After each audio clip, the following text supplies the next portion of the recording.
ಪಾವಗಡ ತಾಲೂಕಿನ ನಿಡಗಲ್ಲು ಹೋಬಳಿಯ ಗೊಲ್ಲನಗುಂಟೆ ಆಂಜನೇಯ ಸ್ವಾಮಿ ದೇವಸ್ಥಾನದ ಸೇವಾ ಸಮಿತಿಯ ವತಿಯಿಂದ ಇತ್ತೀಚೆಗೆ ಅದ್ದೂರಿಯಾಗಿ ಹನುಮ ಜಯಂತಿ ಉತ್ಸವ ಆಚರಣೆ ಮಾಡಲಾಯಿತು. ಈ ಕಾರ್ಯಕ್ರಮದಲ್ಲಿ ಭಾಗಿಯಾಗಿದ್ದ ಹನುಮ ಭಕ್ತರಿಗೆ ಅನ್ನ ಸಂತರ್ಪಣೆ ಮಾಡಲಾಯಿತು.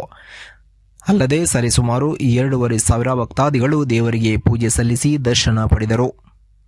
ಈ ಒಂದು ಉತ್ಸವದಲ್ಲಿ ಗೊಲ್ಲನಗುಂಟೆ ವ್ಯಾಪ್ತಿಯ ಎಸ್ಆರ್ ಪಾಳ್ಯ ಗ್ರಾಮದ ಅರ್ಚಕರಾದ ನಾರಾಯಣರಾವ್, ಮಾಜಿ ಚೇರ್ಮನ್ ಬೀರಲಿಂಗಪ್ಪ, ತ್ಯಾಗರಾಜು, ನಿವೃತ್ತ ದೈಹಿಕ ಶಿಕ್ಷಕರಾದ ಹನುಮಂತರಾಯ, ಗುಜರಹಳ್ಳಿ ಗ್ರಾಮದ ಬಸವರಾಜು, ಸಣ್ಣೀರಪ್ಪ, ವೀರಭದ್ರಪ್ಪ ಮತ್ತು ಕದಿರಿಹಳ್ಳಿಯ ಕೆಜಿ ಕರಿಯಣ್ಣ, ಹನುಮಂತರಾಯಪ್ಪ, ನರಸಿಂಹಮ್ಮಪ್ಪ, ಆನಂದಪ್ಪ ಹಾಗೂ 3 ಗ್ರಾಮಗಳ ಗ್ರಾಮ ಪಂಚಾಯತ್ ಸದಸ್ಯರು, ಗ್ರಾಮಸ್ಥರು ಹಾಜರಿದ್ದರು.